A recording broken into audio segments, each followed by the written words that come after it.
Welcome to episode 6 of the 3-pedal live rig, and today for once there are actually only 3 pedals. Now recently I've been really enjoying my Les Paul, my R9 Les Paul. In fact, so much so that I'm not sure if it's a temporary phase or if I'm transitioning from using mainly my Broadcaster or my ES guitars over to the Les Paul, but for about 3 weeks it's the only guitar that's really been doing it for me. So today I've, after a week or so of experimentation, put together this really small board, 1 amp and the R9. The aim of this 3-pedal live rig episode is really the sort of rig that I could take to anything that I would be involved in. So I'm not doing anything flashy. This is all about a few different overdrive fuzzy tones. But specifically with this guitar, I like to keep it as uncompressed as possible. So throughout most of the volume range of the guitar, these pedals stay really uncompressed. They have this sort of dynamic picking thing going on, but they don't roll over that top end too much. So maybe you'll hear what I mean as we go along. Today's amp is the Ainsley Lister signature amp from Rift, which would be my gigging amp. It's an EL34 based amp, so it can get really gritty and rocky and punky at the top end.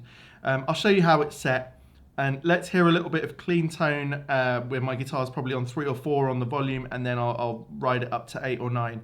Let's hear what it sounds like.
So you'll hear there it's gone from really sparkling clean, I mean almost single coil like, especially in the way it feels to play, all the way up to this quite gritty, dark, punky sound when I've wound that up. Now, 2 things I could have done better here. I could have dialed in the tone a bit better for the room. There's something is picking up that low end flutter around the room, and it's sort of crunching a little bit too much. Secondly, I only played this particular demo in the rhythm pickup, or the neck pickup. So, you know, my bad. But I hope you get the idea here. This is a really versatile amp that cleans up really well. You can get so many different tones out of this.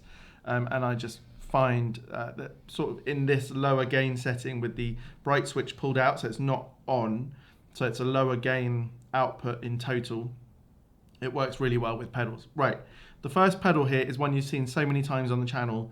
It's my favorite pedal of all time. I had to pair it with this R9 because this pedal cleans up so well. You barely know it's on, and it has such a fantastically gradual sort of coming on, if you see what I mean, as you wind up the volume. So many different tones in this little box. The clean knob on this Austin Pride by Dandrive is magic. And the clean knob is on quite far here today, so that allows it to get really clean, and it also cleans off the most sort of fuzzy elements of it as you wind up. So in that sense, that's how I've got it set today. This pedal, if you're a fuzz fan or an overdrive fan, I just would say get on the waiting list for it with Dandrive. Hit him up on Instagram. You've got to send him a message on Instagram and he'll ask for your email address and send you a form to fill in. But I just honestly, this pedal blows everything else away as far as I'm concerned in so many ways. Yeah, let's hear what it does.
So again, you can see a bit like the amp, but just all lifted up a level. It can go really clean, but it gives it, I don't know, just an extra ounce of great tone as far as I'm concerned, with a little bit of an edge to it. And as you wind that up, it just is great. Now I've got it all on germanium today. With this pedal, you can go for each of the two transistors, you can go germanium or silicon. So for both of them, I've gone germanium today, but I've used the clean knob to clean it up a lot. So it's not too broad at the lower end of the spectrum, which germanium can be if you're not careful. Now, this is where this rig might get a bit unusual, because actually this is the second pedal in the rig. The first pedal in the rig is a different fuzz pedal. It's really quite different. Now, this is the Scott McKeon signature fuzz pedal, which is quite a lot more wild than the Austin Pride. And I put it on here for a reason. I really like to play a Les Paul with my fingers sometimes, and I wanted a pedal that again is not too compressed, and hopefully you'll hear that, but has got so much grunt that you can use your fingers really effectively. Now, even wound back to 2 or 3 on my guitar, this doesn't clean up massively, and it's still really loud. It's just one of those fuzzes. It's fantastic.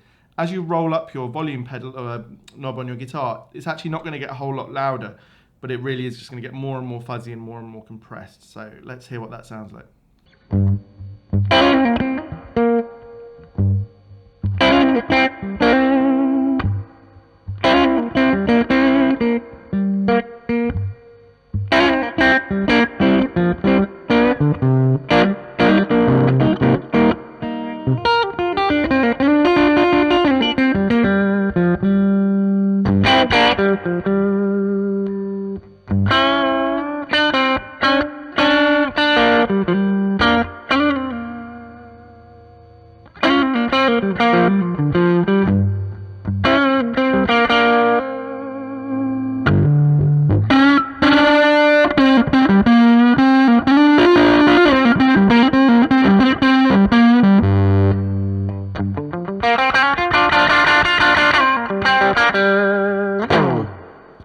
So I hope you heard there, the character changes quite a lot as you wind up the volume on your guitar. It's always got a fuzzy edge, which is fantastic. It's just really fun to play with, but it's not very compressed when you roll back the volume, and it's really dynamic. So you can do a lot with your fingers or with your pick if you want to. As you wind it up, it all just fills out, gets a little bit louder, and gets a whole lot more fuzzy. And it's just a really fun fuzz pedal to play with if you like them, you know, pretty germanium-y, fuzzy, wild type stuff. Now, next, what I wanted to do was show you the difference between the two, the Austin Pride and the Scott McKeon. So I'll put little labels up on the screen as to what's being played when, but basically, keeping the guitar at number 8, I play the Austin Pride and then the Scott McKeon. Then I wind down to about 2 or 3 I think, on the guitar, and then it's the Scott McKeon and then the Austin Pride, so you can hear how much difference it makes winding back the volume.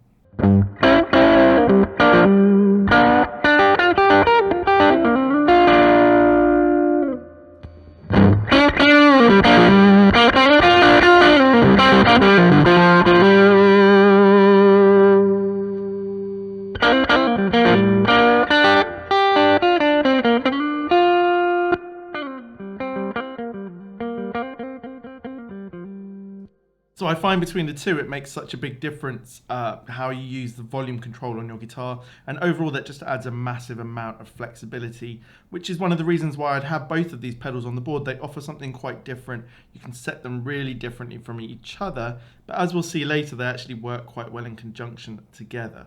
But first of all, we've got the last pedal.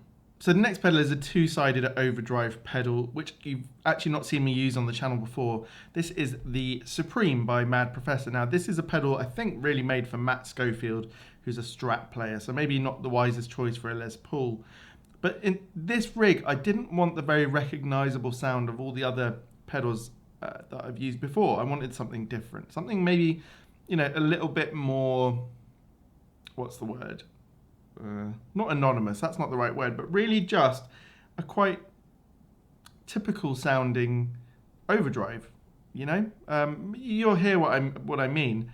Now, I could have used the shanks. It's maybe my favourite overdrive pedal, or I could have gone really subtle and used the Jam Ray on a low setting, or, there's loads of different ways to go. But for this particular rig, this is what struck me after trying out quite a few things over the last few days. Now, this pedal, the left-hand side, side A, is based on the Royal Blue Overdrive, an existing pedal, and the right-hand side is a completely new design. And it tells you in the little blurb that the left-hand side, side A, may be best with your neck pickup, and the right-hand side may be best with your bridge pickup. Or you can set one to be low gain and one to be high gain, or whatever you like, and you can use them together, or you can use the button to flick between them separately. For this video, I'm actually only using the left-hand side, so I'm using the Royal Blue Overdrive. I preferred it. I tried out both sides in quite a few different ways, but I just tended to prefer this side in this rig, so no point wasting your time. I'll only show you that left-hand side. Let's see what it sounds like.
So it's a really great pedal to play with. It's really dynamic. It does a lot of different things really, but I've just set it to be this sort of overdrive sound, and that's not a criticism of it at all. Sometimes you don't want any particular mid humps, you don't want anything too much. It just sounds good, and that's not a bad thing. Right, the last two clips are going to be the Supreme with the Austin Pride, and then after that the Austin Pride with the Scott McKeon. And you can see that you can actually use those two different combinations to great effect, I think. So let's hear those and see what we think.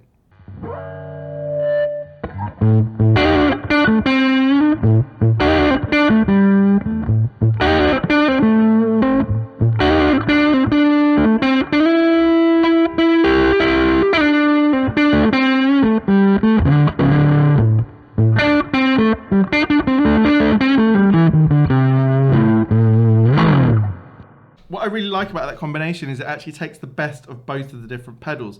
The Austin Pride has this really high headroom thing going, really great picking dynamics. It's just that edge of fuzz as you wind it up. The Supreme has that lovely chewy overdrive thing, and when you put them together you get both of those characters together. So I could see myself using this particular combination for a lot of the lead playing throughout a gig. Really enjoyed that. Now let's hear the two fuzz pedals together.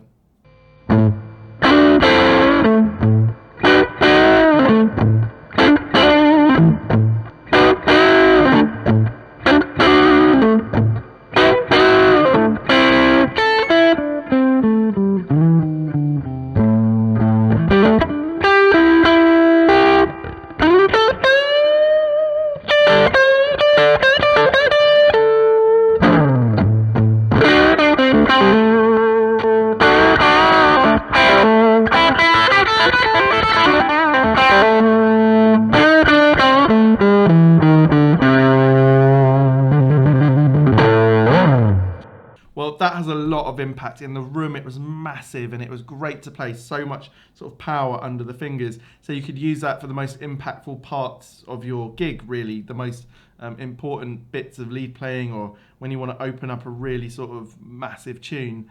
Really, really enjoyed that, and I'm impressed at how well they played together. No weird noises, no weird interactions, just really, really great. So both fantastic fuzz pedals, and if you're looking for a new fuzz pedal and you can't wait for the Austin Pride, the Scott McKeon, although very different, is very, very good. So that's it for today. I've really enjoyed this rig. It's one that has almost everything I need. Now, I could have had a tremolo, could have had a delay, but I didn't actually feel the need. And for the sort of playing I do, which is pretty simple, I don't really need a lot more than this. So although from time to time I like to play around with much bigger rigs and different things, for today this one felt so much like what I would really play as myself. And as we go forward, I'm tending to just hone down my tones. But I'll try something different for the next video, and I hope you enjoyed this one. Let me know what you think down in the comments. See you next time. Cheers.